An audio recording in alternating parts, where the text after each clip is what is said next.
My fork hovers midway to my mouth, laden with sweet potato casserole, as my father's words pierce through the soft chatter of Thanksgiving dinner. You're nothing but a leech. It's time for you to leave this house. The sweet potato suddenly feels foreign, its warmth turning cold against my tongue. The clatter of forks and knives around the table falls into a thick, suffocating silence. I can hear the old clock in the living room ticking, its steady rhythm mocking the stillness. The same clock I paid to repair just last month. I look up, searching for something, anything, in my mother's face. But Denise, my mother, stares intently at her plate, her fingers methodically rearranging green beans she hasn't even touched. Across from me, my 17-year-old sister Tessa has frozen, her eyes wide, fixed on her half-empty glass of water. What makes this betrayal cut so deeply is the timing. Just hours ago, I was in the kitchen, basting the turkey, whipping mashed potatoes, baking 3 different pies, while they sat and watched football.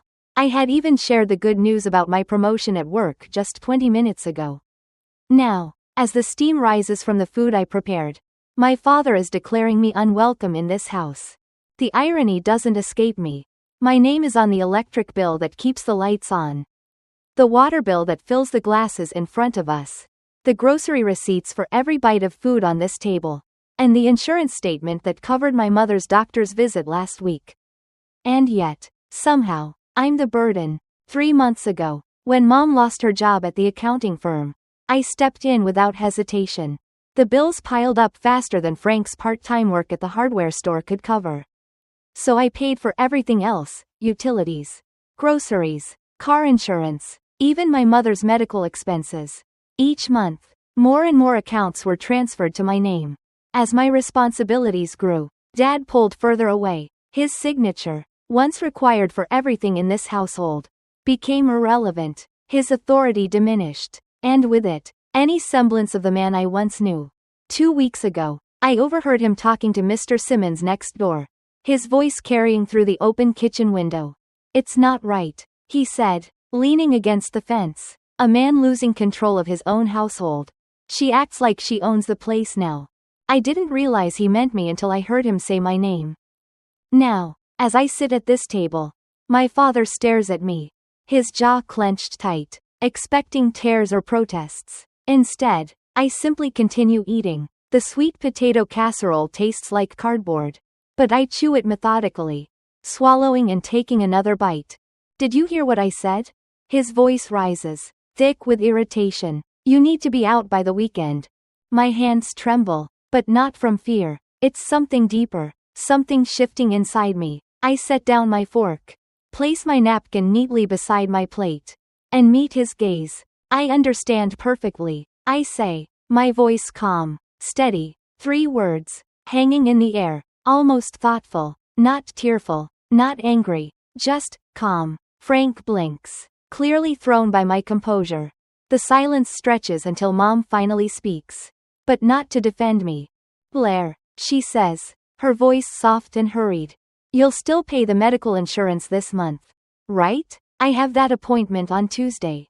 And there it is. The truth comes into focus, sharper than ever. Not family, just a financial resource. Not daughter, just a signature on the bottom of checks. I stand and collect my plate, along with Tessa's empty glass. "Of course, Mom," I answer, my voice steady, despite the hollow feeling spreading through my chest. "I'll take care of it before I go." As I walk toward the kitchen, my mind runs through everything in this house that bears my name. The internet service I upgraded for Tessa's school. The refrigerator I replaced when the old one died in July. The utility accounts I took over when the disconnection warnings started rolling in. I rinse my plate at the sink, methodically scraping the uneaten food into the garbage disposal. Through the kitchen window, I see my car sitting in the driveway. The only thing I own outright that isn't tied to this house.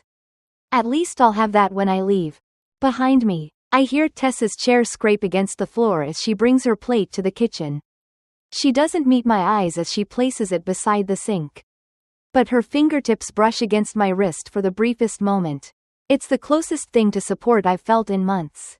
The digital clock on my nightstand blinks 1:18 a.m. as I fold another sweater into my suitcase. Sleep feels impossible with the weight of Frank's words still echoing in my head. I've been packing methodically for hours, each movement automatic while my mind races. I reach for the stack of financial documents I keep in my desk drawer, insurance statements, utility bills, grocery receipts, and begin to sort through what I need to take. But underneath them, I spot a bank statement in Frank's name. Strange. I haven't seen paper statements for months. Everything switched to electronic when Mom lost her job. I pull it out. Then another, and another. A small stack of statements spanning the last 3 months. All for an account I've never seen before. An account with a balance that grows each month while I've been draining my savings to keep the lights on. My hands shake as I drop onto the edge of my bed. The statements blur before my eyes. But I blink hard and force myself to focus on the numbers. $4 in July. $5 in August. Nearly $7 now. I flip through the rest of the documents and find a boat dealer's brochure with Frank's handwritten notes in the margins. Down payment, $5,500. Circled in blue ink. Schedule delivery after Thanksgiving. Underlined twice. A fishing boat. While I've been paying for Mom's doctor visits and Tessa's school internet, Frank's been planning something else. I find a notepad with jotted dates. November utility due dates. My name with question marks after them. After bills paid. Written and underlined. They've been planning this for weeks. Waiting for me to cover November's expenses before kicking me out. A soft knock interrupts my thoughts. The door opens just enough for Tessa to slip through. Her eyes widen as she takes in the packed boxes and open suitcases. "You're really leaving?" she asks, hovering by the door, like she's preparing for a quick escape. I sit, surrounded by the physical evidence of my family's betrayal, and realize, this isn't just me escaping, it's me leaving behind everything that's been taken from me. I sit in silence, the weight of Tessa's words hanging in the air. My sister, standing at the door, her hand still gripping the knob like she's ready to bolt, is caught in the same suffocating web that has bound me to this house for years. Her innocent eyes reflect a quiet desperation, as if she's searching for a way out of this mess, just like me. Except she hasn't yet found her escape. I had no choice, I say softly, not meeting her gaze. My voice is steady, but inside, I feel the hollow emptiness of it all, the realization that the family I once knew no longer exists. Tessa steps closer, her hands trembling slightly as she brushes a strand of hair behind her ear. "Mom said they need your room for storage now that Dad's buying that boat."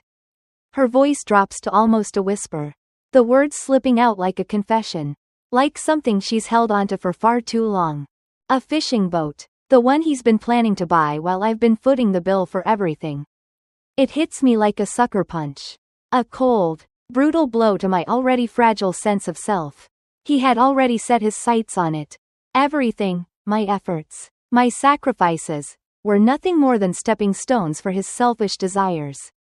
He didn't care that I'd been working myself to the bone, drowning in bills just to keep this family afloat. No, what mattered to him was that boat. That symbol of his misplaced pride.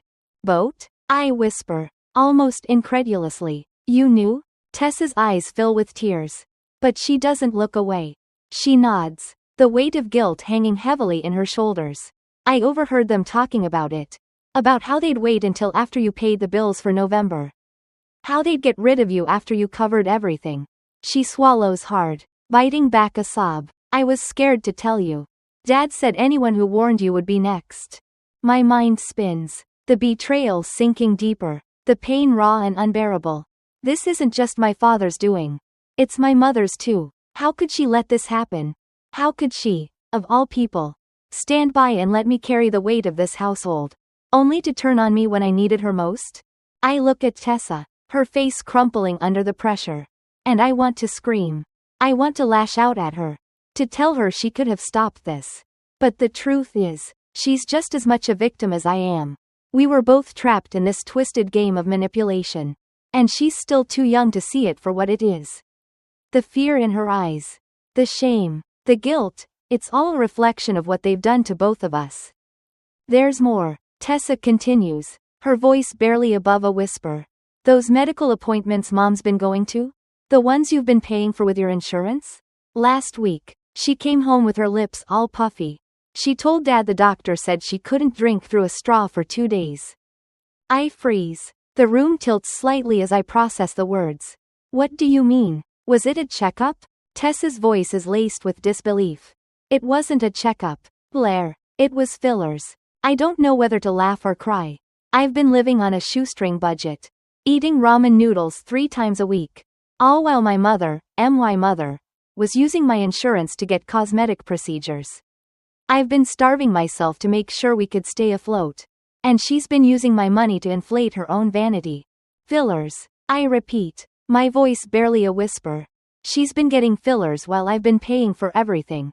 The anger that rises inside me is a wave, crashing through every wall I've tried to build around myself.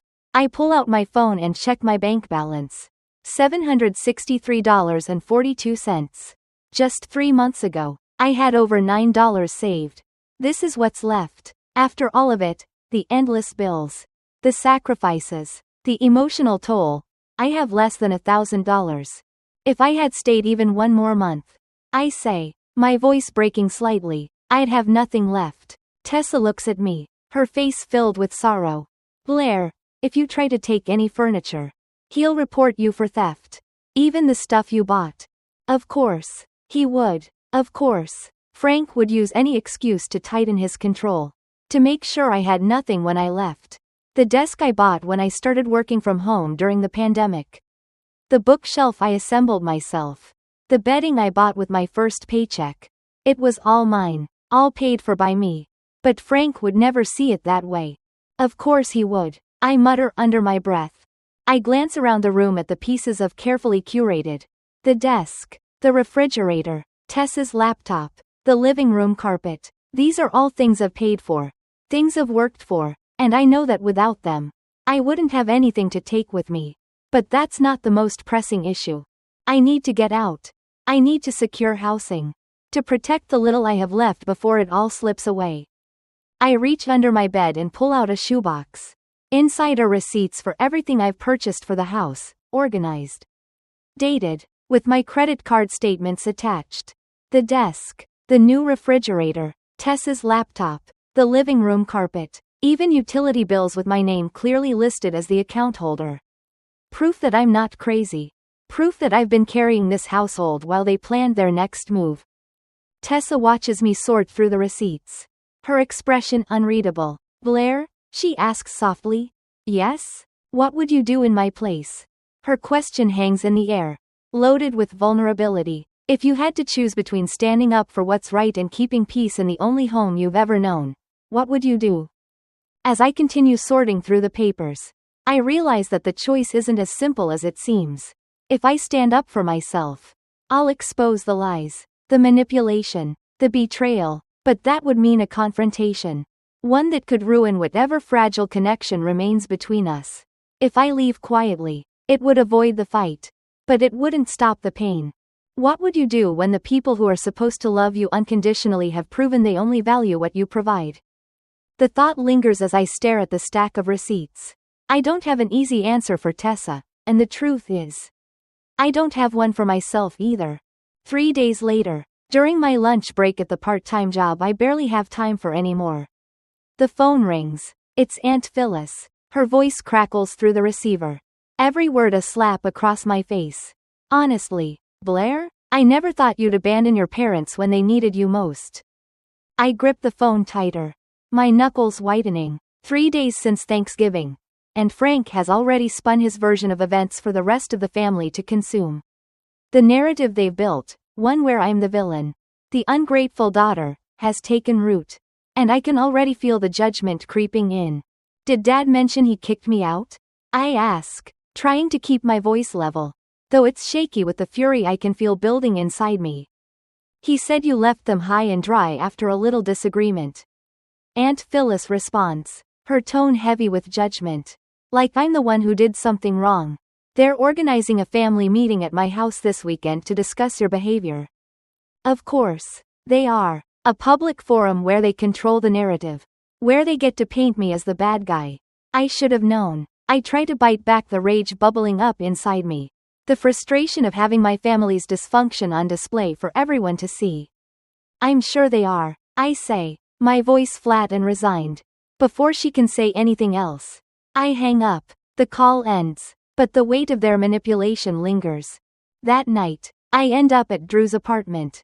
Exhausted from the emotional toll of the past few days, I sink onto the edge of her pull-out couch, surrounded by the 4 hastily packed boxes and 2 suitcases that hold the remnants of my life.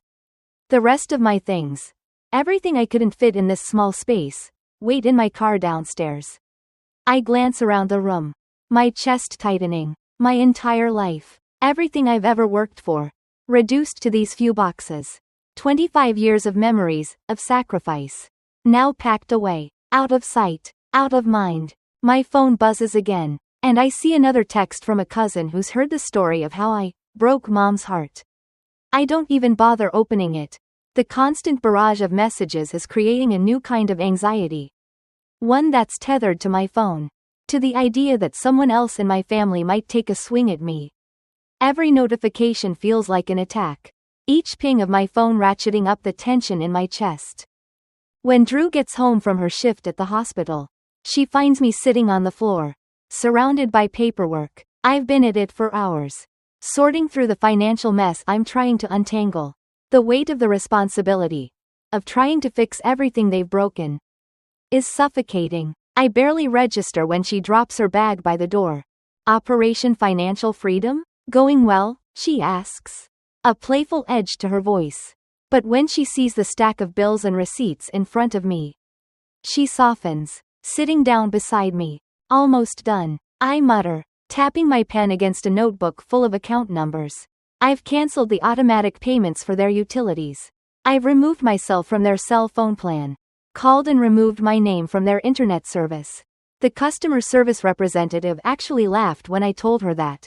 Yes, I was voluntarily removing myself from financial responsibility for my parents' bills. Good, Drew says, her voice filled with quiet approval. Your parents can figure out their own mess now. I smile weakly, but the weight of starting over presses down on me. My bank balance, which should have been my lifeline, is now barely enough to cover a security deposit on an apartment. Let alone the first and last month's rent. I don't know how I'll manage, but I know I'll have to. There's no other choice. You sure your roommate doesn't mind me crashing here? I ask, trying to make light of the situation, though the reality of it makes my stomach churn. Max? Drew grins. He's thrilled. Trust me. A few moments later, the front door swings open, and Max bursts into the room with his enormous golden retriever bounding ahead of him. Blair, Max exclaims. You have to meet the world's worst therapist. But he works for treats. He tosses a tennis ball across the apartment. And the dog, Baxter, charges after it, flailing paws and wagging tail. When the dog returns, he drops the slobbery ball in my lap, staring at me with wide, expectant eyes. He thinks you need this more than he does, Max says, serious despite the ridiculousness of the moment. Sometimes, the best therapy really does come with 4 legs and terrible breath. I chuckle despite myself, the sound surprising me. I haven't laughed in days. But Baxter's antics break through my defenses. And for a fleeting moment, the weight of everything lifts. If only just a little. 5 days after I left my parents' house, I sit at Drew's kitchen table, my laptop open to job listings. I'm hunting for something, anything, that might pay better than my current position. It's enough to cover the bare minimum, food, bills, the occasional treat, but it's not enough to rebuild what I've lost. Not yet, not by a long shot. As I scroll through the listings, my phone buzzes again. It's a message from my mother. I consider ignoring it, let it go to voicemail, like I've done with every other call from her. But something compels me to answer. What have you done? Denise's voice crackles through the phone, sharp and panicked. The power's out, the internet's down, and my insurance was declined at my appointment. I can't help the slow, steady breath that escapes me. I stopped paying for things that weren't my responsibility. She huffs in disbelief. But you can't just leave us like this. We're your family. The desperation in her voice should have moved me once. But now? Now I hear the manipulation in every word. Family doesn't call family a leech at Thanksgiving dinner. Family doesn't turn their back on you after everything you've done for them. I stay calm, my voice steady. Your father didn't mean it. Her tone shifts, softer now, almost placating. You know how he gets. I do know. That's the problem. I end the call, setting the phone down carefully, as if it might burn me. A deep, consuming sense of calm washes over me. The tension in my shoulders relaxes as I let the anger slip away. It's like I've finally severed the last fraying thread that connected me to them. Later, as Drew leans over my shoulder and notices some suspicious login attempts on my accounts, I realize just how far my family is willing to go to reclaim control. Drew points to the security alerts on my phone. We should set up fraud alerts, she suggests, her voice a blend of practicality and concern. I nod, grateful for her presence. She asks nothing in return, only offering support. Unlike my family, who saw me as nothing more than a bank account, Drew stands beside me, respecting my boundaries without question. Good idea, I say, and for the first time in a long while, the idea of taking control doesn't feel impossible. That night, I start browsing apartment listings. The studios I find are small, but for the first time, the idea of having a space completely my own doesn't seem so far-fetched. No one can tell me what to do here. No one can claim anything. These decisions will be mine alone. The next morning, I go to a local credit union and open a new account under just my name. I transfer every penny from my old account, the one my parents know about. The one that's been a tether, holding me back. When Tessa sends me a text about mom looking for my banking info, my heart sinks. I don't even need to read the message fully to know what they're trying to do. They're not done. They're not finished. But neither am I. The bank's fraud alert notification is the only thing that keeps me from spiraling into panic. The alert is a solid confirmation that my decision to sever ties with my parents' financial grip is the right one. 3 separate password reset attempts from their home address in the last 24 hours. I'm almost impressed by their audacity. Yet at the same time, I'm furious. They're not just trying to guilt me into coming back, they're trying to strip me of the last bit of independence I have. I grip my phone tightly, pacing the cramped space of Drew's apartment. The smallness of the room contrasts with the immense pressure building inside me. Every minute spent in my parents' house feels like a weight I've been carrying for far too long. Every bill, every request, every demand, they've all been a part of a carefully orchestrated plan to drain me dry, leaving me with nothing but emotional and financial exhaustion. Drew notices my pacing, her eyes soft with concern. Are you okay? She asks, her voice gentle yet firm. She's not one to push me, but there's something in her tone that makes me stop. Makes me realize I've been pushing through so much for so long. And maybe, just maybe, I don't have to keep carrying it alone anymore. I'm fine, I say, though my voice is tight. They're trying to take everything. My hands shake slightly as I glance at the phone again. The missed calls piling up. Notifications buzzing relentlessly. But they won't succeed. I'm done. Drew nods, her face hardening as she understands. They're not entitled to anything anymore. Blair. Her support is everything right now. The only thing that feels solid. Unlike the chaos my family has created, Drew is a pillar, unwavering and genuine. I have her to thank for giving me the space I need to breathe, to step outside the suffocating narrative my parents tried to force on me. By the time I finish with the bank call, the weight of what I've done hits me all at once. I've made a clean break. I've secured my accounts, protected myself, and shut them out, really and truly out. But the emotional toll isn't as easy to recover from. It feels like I'm standing at the edge of a cliff. The past behind me, the future uncertain, but I'm not falling. I'm just standing, waiting for what comes next. That night, Drew leans over my shoulder as I finish setting up more security measures. She's been so present in this process, offering quiet strength when I needed it most. All done? She asks, her eyes scanning the list of tasks I've marked off. All done, I reply, my voice surprisingly steady. Everything's locked down. No one can touch anything now. Not without my approval. A small, relieved smile tugs at Drew's lips. Good. You deserve to be free of this. It feels strange, hearing those words. Free. I've never really thought of myself that way before. Free from the financial burden. Free from the toxic web of guilt and manipulation my parents wove around me. The weight that's lifted isn't just financial, it's emotional, too. As we sit in the dim light of the apartment, I find myself staring at the stack of unopened letters on the bookshelf. They're all from my parents, 5 envelopes. Each one a silent accusation. A desperate plea for me to come back. Part of me wants to open them. To understand what they've written. To see if there's anything left of the family I once knew. But the other part of me knows better. They don't get to control me anymore. The phone buzzes again. This time, it's a message from Tessa. My heart skips a beat.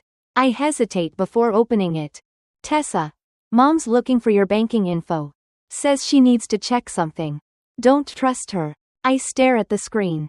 The message a punch to my gut. They haven't stopped. They won't stop. But I won't let them take anything else from me.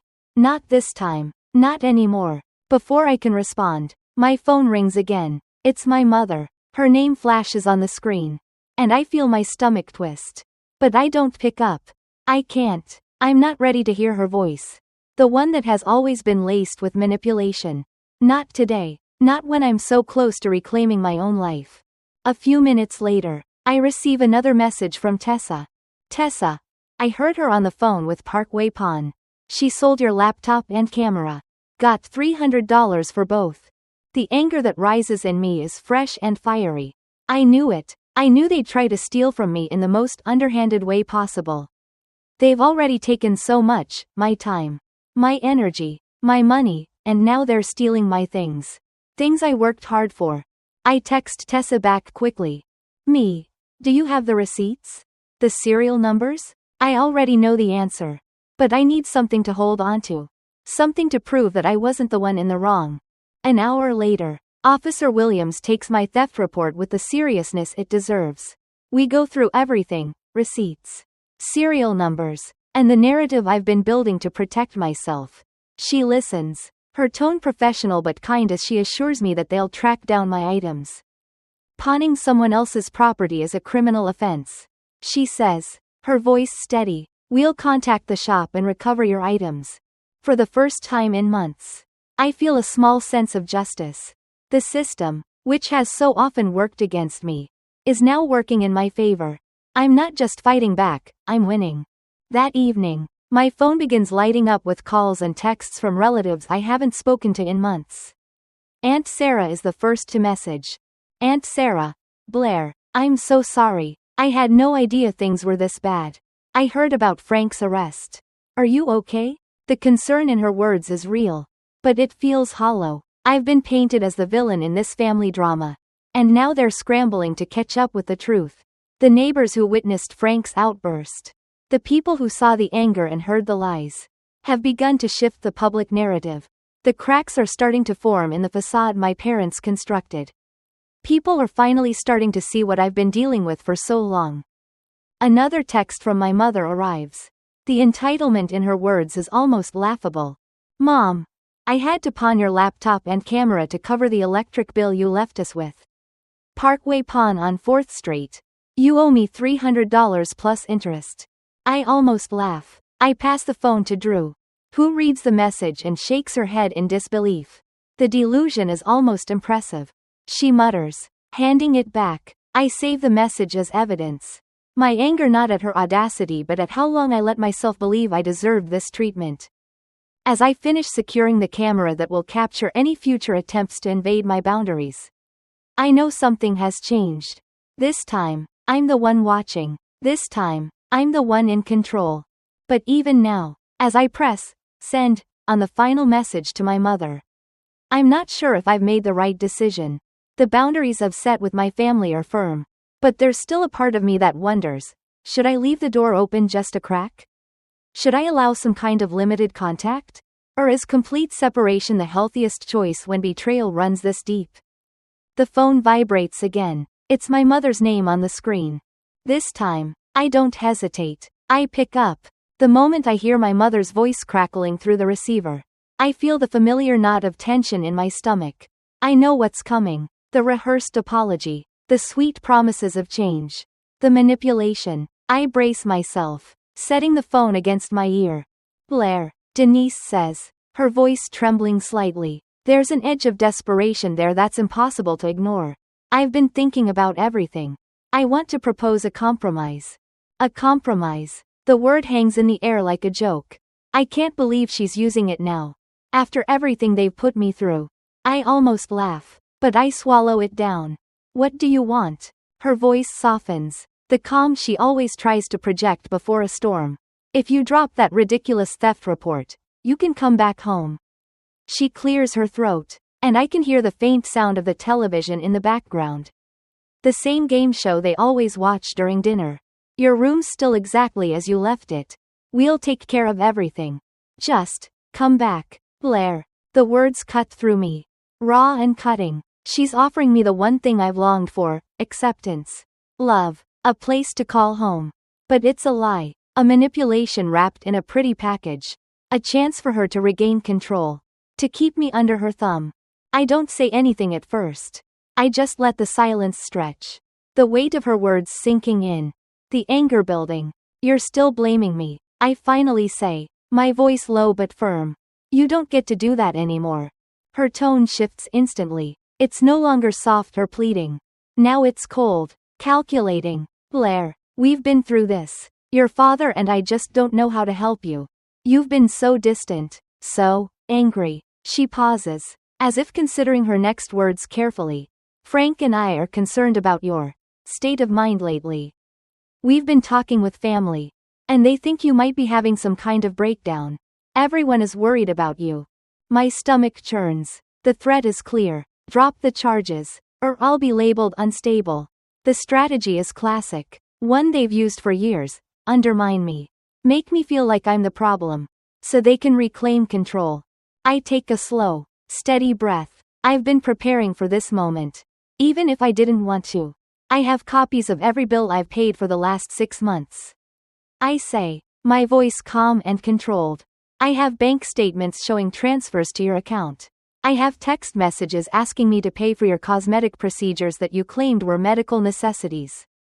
I let the silence hang for a moment, watching the weight of my words settle between us. Would you like me to present all of that as evidence? The silence on the other end is deafening. I can almost hear the panic rising in her throat. The narrative they've built, the lies they've told the family, are unraveling, and I'm not letting them control the story anymore. Finally, Denise speaks, her voice small, defeated. I don't know what you want from us. Blair, we've tried, but you're making this so much harder than it needs to be. I don't respond right away. I don't have to. The truth is clear now. They don't get to keep using me. Not anymore. They don't get to tear me down and then expect me to come back with open arms. I'm done. I don't want anything from you. I finally say, my voice firm. No room for argument. But I won't let you manipulate me any longer. I'm done. I don't wait for her reply. I hang up the phone before she can say anything else. I don't need to hear it. I don't need to let her guilt me any more than she already has. This is it, the final step in my escape. The next morning, I'm up early, my mind already racing ahead, planning the next steps. I've closed the door on my family, but now I need to make sure that they can't touch me anymore. I take a deep breath, feeling the weight lift from my shoulders. I head to the local credit union and open a new account. A fresh start. I transfer every penny from my old account, the one my parents knew about, into the new one. It's a clean break. No more connections to them. No more financial strings tying me to their manipulation. I'm free. When I get back to Drew's apartment, I find another text from Tessa. My stomach tightens when I see it. Tessa, Mom called asking for your banking info again. She says she needs to check something. I roll my eyes and let out a breath. Of course, she's still trying. She won't stop until she's taken everything she thinks she's entitled to. But not anymore. Not from me. I respond quickly, my fingers steady. Me. Don't give her anything. I've closed everything. She can't touch it anymore. The next text from Tessa comes a few minutes later. But this time it's different. Tessa. I heard her on the phone with Parkway Pawn again. She said she was trying to sell your car now. The anger that rises in me is fresh, sharp, and cutting. They're desperate now. Desperate to hold on to anything they can get from me. It's not just the money or the property. It's control. That's what they've always wanted, control over me. My life. My decisions. I reach into my bag and pull out the folder of documents I've been carrying around for days now. Proof of everything I've done for this family. The car, the furniture, the appliances, every single thing I've bought with my own money. Receipts, serial numbers, credit card statements, all of it. It's my last line of defense. I pull out my phone and call Officer Williams. I can feel the pressure building in my chest. But I don't hesitate. This is it, the final step. Hello, Officer Williams? I ask when she picks up. Yes, Miss Mitchell. Her voice is calm, but there's a note of concern. Is everything all right? I need to file a theft report. Again, I say, my voice steady. My parents are trying to sell my car without my permission. They're trying to take everything I own. The officer listens carefully as I explain, then reassures me that they'll take immediate action. The urgency in her voice is a comfort. And I feel a small sense of relief. For the first time in months. I'm not fighting this battle alone. The phone call with Officer Williams is the final nail in the coffin. I've taken every precaution, locked down every account, and documented every theft. The feeling of control, of finally being able to breathe without the suffocating weight of manipulation, is both exhilarating and terrifying. I'm no longer tangled in their web. But the finality of it all still stings. That evening, Drew and I sit on her couch. The quiet between us almost peaceful. The weight of everything that's happened still lingers. But there's a sense of calm in the air. I'm rebuilding, one small step at a time. But the thought of everything I've left behind still gnaws at me. Max comes in from the hallway. The heavy scent of takeout in the air. I brought dinner, he announces, setting the bag down on the coffee table. His golden retriever, Baxter, trails in behind him, tail wagging furiously as if to announce that he's the true hero of the evening. Thanks, Max, I say, offering him a tired smile as I reach for a spring roll. My stomach growls in response. The food a welcome distraction from the swirling thoughts in my mind. We settle into a comfortable silence. The TV playing softly in the background. Drew and Max talk about their day, filling the space with mundane details of work and errands. But I can't stop thinking about the last few days, about my mother's voice. The desperation in her words. The more I replay the conversation in my mind, the more the anger inside me builds. I don't regret my decision. Not for a second, but I'm still haunted by what it means to have severed that bond. To have chosen myself over my family. The guilt, the shame they've drilled into me, still clings to my skin. Even as I try to wash it away. Drew must sense my shift in mood because she reaches out, gently placing a hand on my arm. Hey, it's okay, she says softly. You did the right thing. I nod, swallowing the lump in my throat.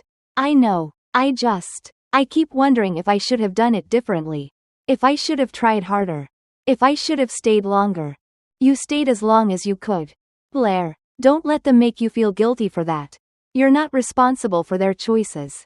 And you never were. Her words settle over me like a blanket. For the first time in a long time, I feel seen, not as someone to be used or manipulated, but as myself. The sound of my phone buzzing pulls me back to the present. And my heart skips a beat when I see the name on the screen. It's from Tessa. My stomach tightens as I swipe to open the message, bracing myself for whatever news she has to share. Tessa, Mom's asking about your car again. She wants to know where you parked it. She says she needs it for family purposes. The blood drains from my face. Even now, they won't stop. They're trying to take everything I've worked for, even down to the last shred of independence I have left. But this time, I won't let them. I can't. I quickly type a response to Tessa. Me. Don't give her anything. The car is mine. I have the title and registration. She has no right to it. Before I hit send, my phone buzzes again. This time, it's a missed call from an unknown number. My pulse quickens, a twinge of anxiety curling in my chest. It's been a few days since I filed the theft report with Officer Williams, and I know the authorities are moving forward with it. I press the button to call the number back, my hand trembling slightly. It rings twice before the voice on the other end picks up. Blair Mitchell? A woman asks. Her voice formal but kind. This is Officer Rodriguez from the local police department. I'm following up on the theft report you filed regarding your property. Yes, I say, my heart hammering in my chest. I'm the one who reported the stolen items. Thank you for your patience. She continues. We've contacted Parkway Pawn, and they've confirmed the items you reported, your laptop and camera, were indeed sold to them under your name. We're working on retrieving your property. I exhale slowly, relief washing over me in waves. They're going to get my things back. The justice I've been waiting for is finally coming. But there's more to this than just getting my property returned. This is the moment where I stop being their punching bag. This is where the system works for me. I also wanted to inform you that we've flagged the pawn shop's transaction records for further investigation. Officer Rodriguez adds, this could lead to criminal charges. You've done the right thing by taking action. A strange sense of peace settles over me. They're going to be held accountable for their actions. I'm no longer powerless. I have control now, and the pieces are falling into place. I thank Officer Rodriguez and hang up the phone. A small but significant victory under my belt. The feeling of reclaiming my power is almost surreal. As I sit back down on the couch, I glance at Drew, who's been quietly watching me throughout the conversation. Her eyes are filled with quiet approval. Good job, she says softly, her voice carrying the warmth of genuine support. You're doing it. You're taking back your life. I smile, but it's bittersweet. There's still so much I don't know. So much I haven't figured out. The road ahead is long, and there are still battles to fight. But for the first time, I'm no longer afraid. I know what I'm capable of, and I won't let anyone take that from me again. Max interrupts my thoughts, his voice booming as he enters the room with Baxter in tow. Blair, come on, you've got to see this. The world's worst therapist has some major news. I can't help but laugh, the tension in my chest releasing in a burst of lightness. I glance over at Drew, who's already grinning. Do I even want to know? I ask, trying to stifle my laughter. Max raises his eyebrows dramatically. You need to meet him. Blair, he's life-changing. I laugh again, the sound foreign but welcome. For the first time in months, I feel a flicker of something close to happiness. This is mine, my space. My freedom, my choice. I'll be there in a second. I tell them, smiling as I stand up. The weight of the past is still there, but now it feels more manageable. I don't need my family's approval anymore. I have my own. As I follow Max and Drew to the living room, I realize this. I'm not just surviving anymore. I'm living, and that's enough. It's been weeks since I severed the last ties with my family. Weeks since I made the decision to walk away from the chaos, from the manipulation, and from the suffocating weight of obligation. It's not that I don't miss Tessa, the little girl I once looked after and shared secrets with, but I know she'll have to learn her own path. Just as I did, I've given her all the tools she needs. Now, it's up to her to use them. The apartment, small as it is, feels like freedom. I don't have to explain my every move. I don't have to defend myself.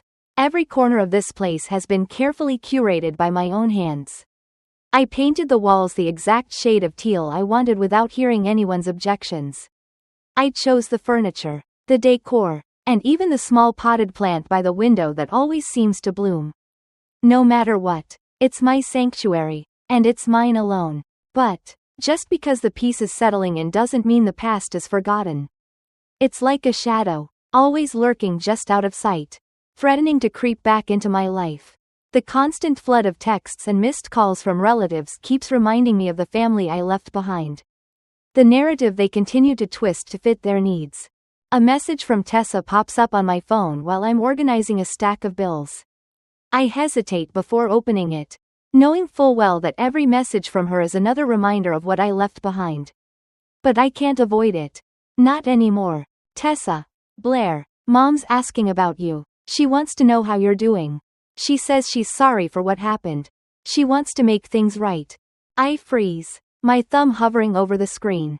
The offer of an apology doesn't feel like peace. It feels like a trap. It feels like an attempt to pull me back in. To offer me just enough hope to make me question everything. But the truth is clear now.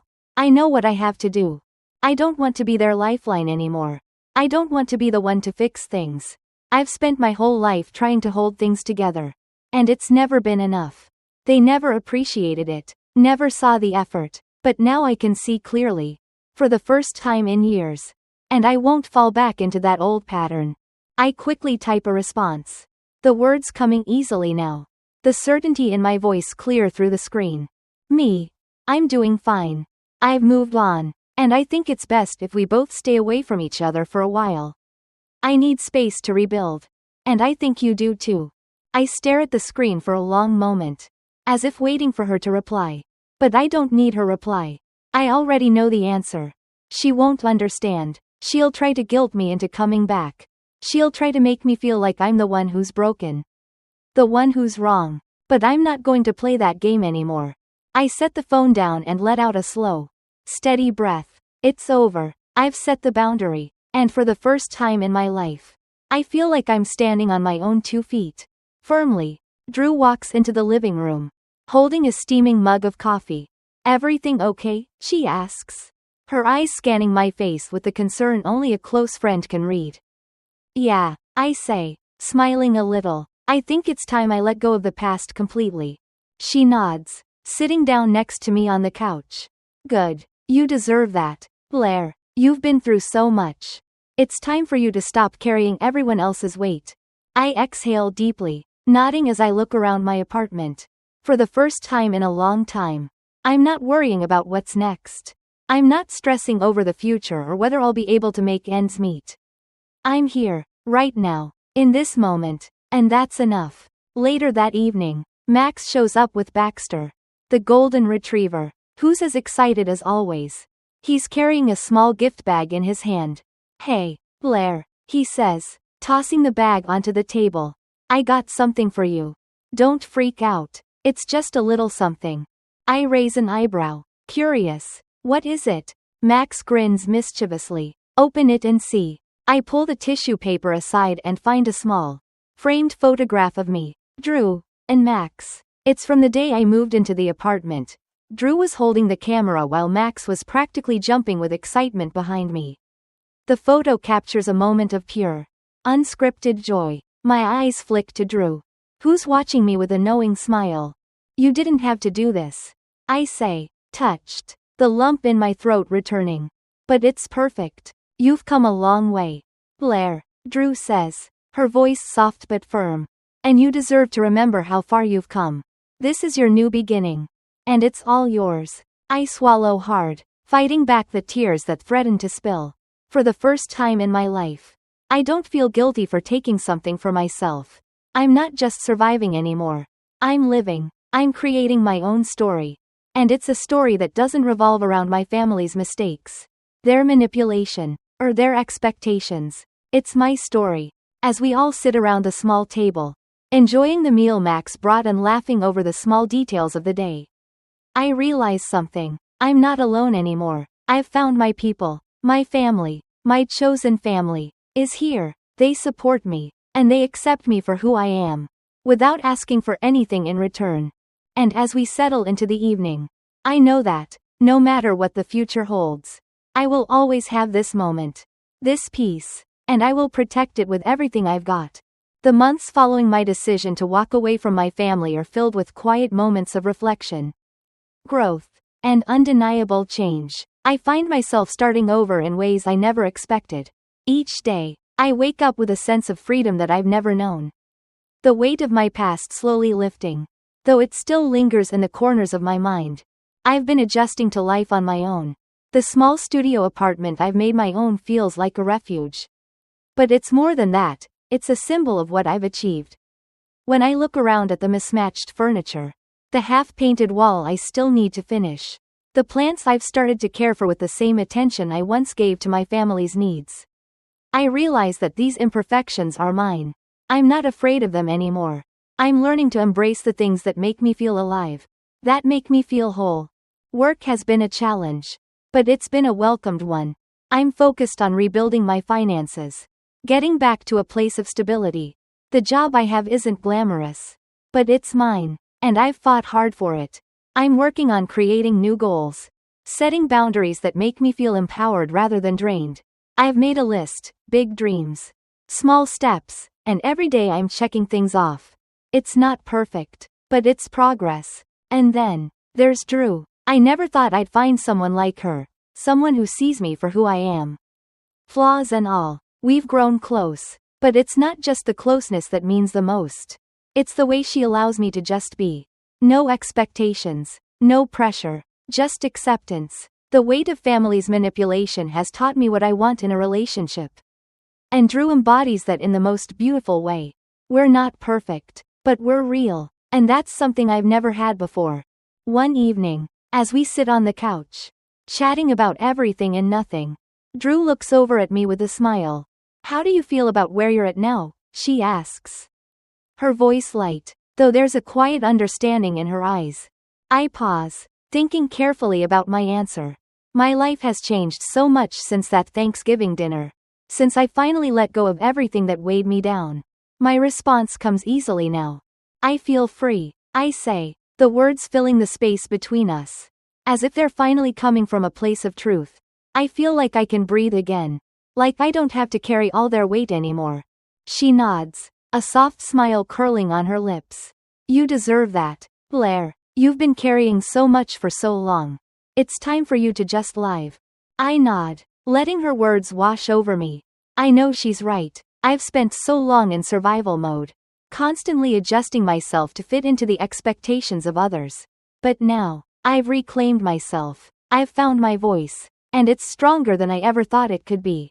A few days later, Tessa reaches out to me again. This time, it's a more somber message. I open the text with trepidation, unsure of what to expect.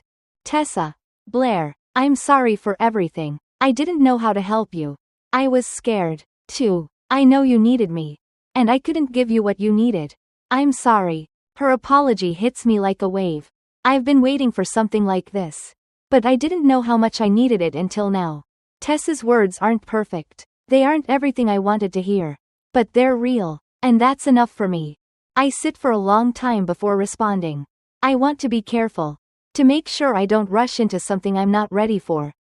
But in that moment, I realize that I don't have to carry the weight of resentment anymore. I don't have to carry the bitterness that's kept me at arm's length from my sister for so long. We've both been through so much. And maybe, just maybe, this is where we begin to heal. I understand, Tessa, and I'm not mad at you. I think we both just need time. But I want you to know, I'm here when you're ready. I send the message, and for the first time in a long time, I feel like I'm opening a door. Not just for her, but for myself. A door to healing, to forgiveness. It's a quiet act of reclaiming the bond that we've both lost along the way. And while I'm not sure where it will lead, I'm no longer afraid of the possibility. As the weeks pass, Tessa and I exchange more messages. Slowly but surely, the distance between us starts to close. There are no grand gestures. No dramatic reconciling. Just two people taking small steps to repair the connection that's been broken for so long. It's messy. It's imperfect. But it's progress. One afternoon, I hear a knock at my door. I open it to find Tessa standing there. Hesitant but determined, holding a small plant in her hands, an aloe vera plant. Just like the one I bought when I first moved into the apartment. I thought you could use this, she says, her voice quiet but sincere. To add to your collection. I smile, feeling the warmth spread through me. This small, simple gesture speaks volumes. It's her way of telling me that she's trying. That she's learning how to be there for me the way I've been there for her. It's a sign of hope, a symbol of the bond we're rebuilding. One small step at a time. Thank you, I say, my voice thick with emotion. I'll take good care of it. She smiles back, the weight of years of silence between us lifting just a little. I know you will. As she turns to leave, I feel something shift inside me. This is what healing looks like. It doesn't come all at once. It doesn't come easily. But it's happening. And that's all I need to know. The next few months pass in a blur of small victories. New routines. And unexpected moments of joy. I continue to build my life, quietly, steadily, on my own terms. The path forward isn't always clear, but I'm no longer afraid of what's to come. I've learned to trust myself, to trust the decisions I make, and most importantly, to trust that I am worthy of peace, happiness, and love. Drew is still by my side, offering the kind of steady support I've never known before. We make plans for the future, for things we want to do together. There are no grand promises, no lofty expectations, just two people who genuinely care for one another. Taking things one day at a time. And every day, I feel a little lighter. In the quiet moments, when I sit by the window with a cup of coffee, looking out at the world that's slowly becoming mine, I realize that I've finally found the strength to live on my own terms. And in that truth, I know that I'm no longer bound by my past, by the family that tried to break me. I've stepped into a new chapter, one where I'm free to be who I truly am. I'm not just surviving anymore, I'm living. And for the first time in my life, that's enough.